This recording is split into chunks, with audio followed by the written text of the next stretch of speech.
this video, I show you how to clear your search history in Safari. If you're new to the channel, please go down below and consider subscribing. And once you've done that, please go down below and consider leaving a like. And let's jump straight into this guide.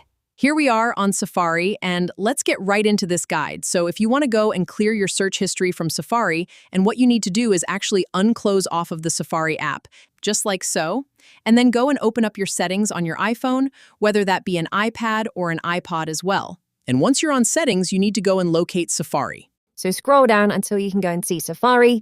If you're struggling to find it, I've got mine here. What you can do is go and use the search feature at the top of the settings app, and you can go and search for it. Then once you're in your Safari settings, then what you need to do is scroll down and keep scrolling down. And then quite near the bottom, you're going to have this option for clear history and website data. So go and tap on that just like so. And then you need to go and click this again. And then it's going to go and remove your history, cookies, and other browsing data. So that's all going to be deleted. So make sure you won't regret that decision, and just make sure you're sure you don't need anything currently in your browser.